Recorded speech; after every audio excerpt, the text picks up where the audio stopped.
Hello everyone, কেমন আছেন? আজকে আপনাদের সঙ্গে শেয়ার করছি ডালিয়ার পায়েস। জানি না কেউ কোনো দিন করেছেন কি না, কিন্তু আমি বহুবার করেছি, যেহেতু আমরা ডালিয়া খেতে খুব ভালোবাসি। তো দারুণ খেতে হয়, দারুণ। আর আমি যেভাবে করব সেইভাবে করে দেখবেন, খাবেন, খুবই ভালো লাগবে। তখন আমাকে জানাবেন, ঠিক আছে? তো আমি শুরু করছি। দুধ বসিয়ে দিয়েছি, দুধটা জাল করি। গ্যাস জোরেই আছে। ফ্রিজে ছিল, বরফ হয়েছিল, সেটা গলতে একটু সময় লাগলো। এখন একটু গরম হতেও সময় লাগবে। এখানে আমি এই ডালিয়া ভিজিয়ে নিয়েছি। হাফ লিটার দুধ আছে, 500 মিলিলিটার, আর 50 গ্রামের মতন আমি ডালিয়া নিয়ে নিয়েছি।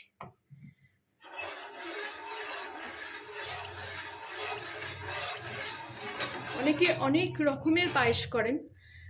কেউ পেঁপের পায়েস করে, আমিও করেছি পেঁপের পায়েস। লাউয়ের পায়েস করেন, আমি করিনি কোনোদিন লাউয়ের পায়েসটা। এই সময় ঈদ গেল কিছুদিন আগে, সব বাংলাদেশি ভাই বোনদের দেখছি লাচ্ছা সিমাই করছে। আমিও খেতে খুব ভালোবাসি, কিন্তু দিল্লিতে খেয়েছি, কলকাতায় আসার পর খাওয়া হয়নি।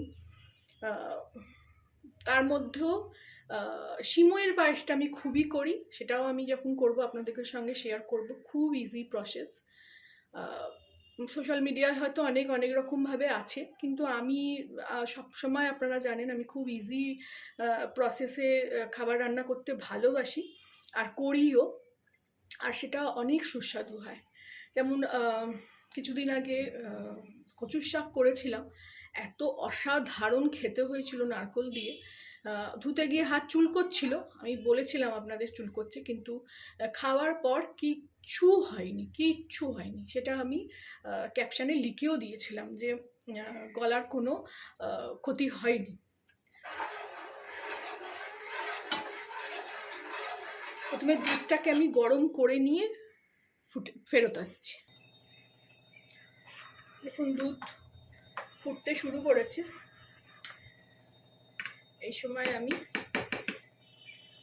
হাতাটাকে একটু সরিয়ে দেবো, কমিয়ে দেবো গ্যাসটাকে, আর এই ডালিয়াটাকে এর মধ্যে দিয়ে দেবো। কিচ্ছু করিনি ডালিয়াতে, আমি কিচ্ছু মাখাইনি, শুধু ধুয়ে রেখেছি একটু।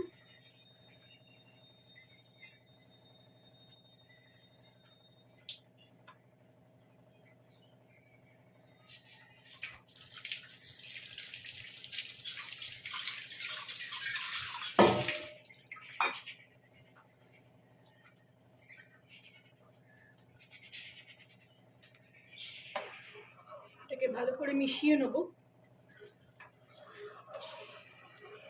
আর মিষ্টি জিনিস যেহেতু একটুখানি নুন দেবো। মিষ্টি জিনিসে নুন, নোনতা জিনিসে একটু মিষ্টি রান্নার খাবার স্বাদ অনেক বাড়িয়ে দেয়। এটা এবার হবে অনেকক্ষণ ধরে।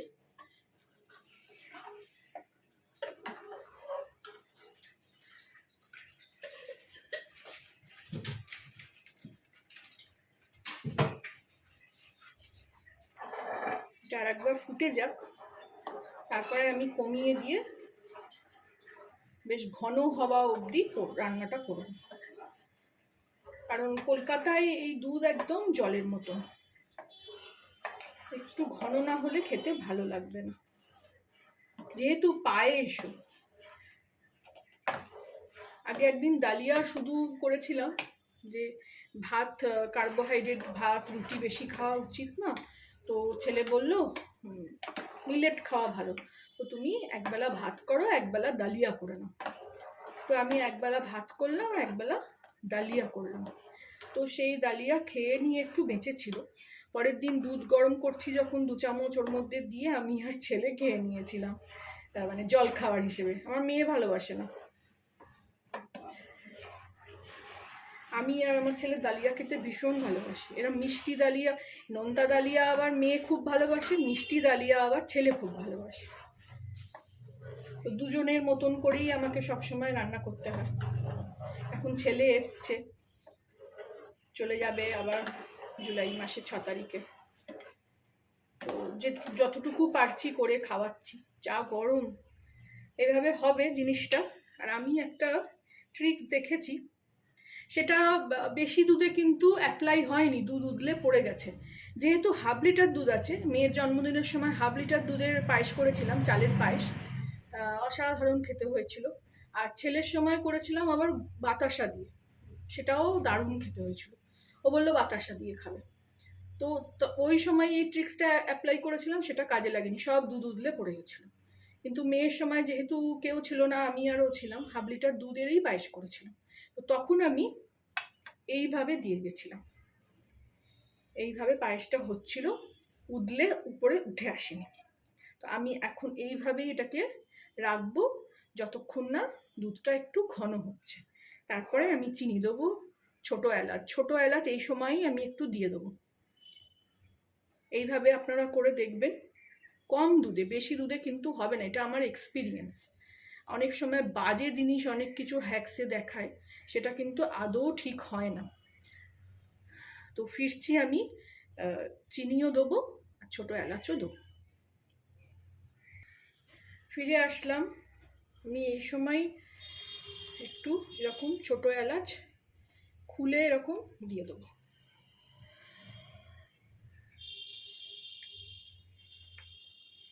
দেওয়ার সঙ্গে সঙ্গে গন্ধটা অন্যরকম হয়ে গেল। একটু এরকম চিড়ে নেবো, দিয়ে দেবো। 3টে মতন দিচ্ছি হাফ লিটার দুধে। চালের পায়েসটা এসে আমি একদমই কিচ্ছু দিই না, না তেজপাতা দিই, না এলাচ দিই। তো সিমুইর পায়েসে দিই, সুজির পায়েসেও দিই। কোনোদিন সুজির পায়েস করলেও আপনাদের দেখাবো। তো হোক এরকমভাবে। ফিরে আসছি নেক্সট প্রসেস নিয়ে। ফিরে আসলাম, এটাকে সরাচ্ছি। দেখুন উতলোই নি, কিন্তু ফুটছে, কিন্তু উতলে আসেনি, ঘনও হয়ে গেছে, ডালিয়া সেদ্ধ হয়ে গেছে।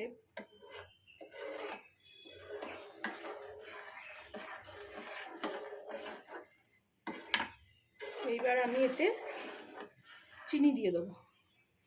আগে এইগুলোকে একটু সরিয়ে নেব, তাহলে দুধটা একটু ঘন হয়ে যাবে।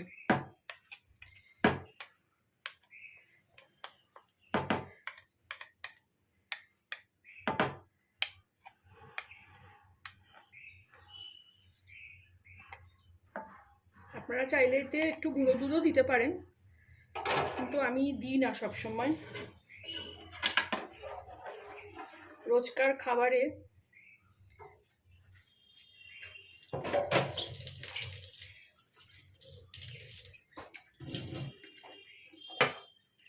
এবার স্বাদ মতো চিনি দিয়ে দেব।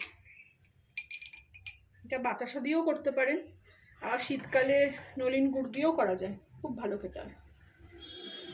আন্দাজ মতন আমি চিনি দিয়ে দেবো। চিনি আমরা খুব একটা বেশি খাই না,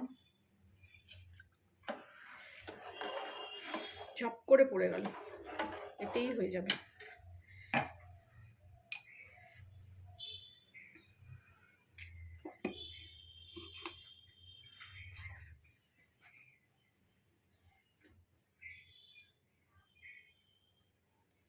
চিনির জায়গাতে পিঁপড়ে ঢোকে, সেই জন্য আমি এটাও আপনাদের দেখাই, হঠাৎ মনে হলো।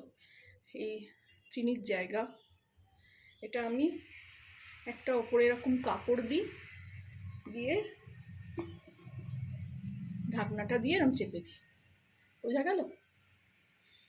ওই জন্য পিঁপড়েও ঢুকে না। আমি দুদিন আগে জামাই ষষ্ঠী গেল, আমাদের তো ষষ্ঠী আছে, তো ওই ফলার খেতে হবে বলে আমি মুরগি কিনে এনেছিলাম। কিছুটা মুরগি আমি বেছে ফ্রিজে রেখেছিলাম, আর কিছুটা বেছে আমি যতটুকু খাবো রান্নাঘরে আমি সেলফে রেখে দিয়েছিলাম। পরে খেতে গিয়ে দেখি তাতে লাল পিঁপড়ে না, গুদি পিঁপড়ে। লাল পিঁপড়েও না, গুদি পিঁপড়ে, তা থেকে ছাড়ানো খুব মুশকিল।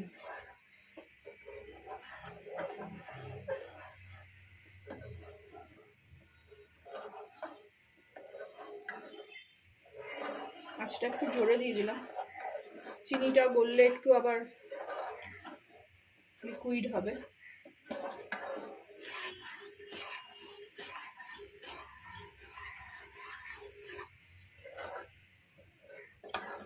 কমিয়ে বাড়িয়ে এরমভাবে একটু করে নিতে হবে। আপনারা চাইলে এর মধ্যে ড্রাই ফ্রুটসও দিতে পারেন, খুব ভালো খেতে লাগবে, কিন্তু কিছুই নেই এখন আমার ঘরে। দেখেছেন ডালিয়াটা সুন্দর সেদ্ধ হয়ে গেছে, দুধটা ঘনও হয়ে গেছে। রান্নায় তাড়াহুড়ো করলে চলে না, বসিয়ে দিয়ে আমার অনেক কাজ হয়েও যায়, ধীরে সুস্থে রান্না হয়, রান্নাও একটা আর্ট।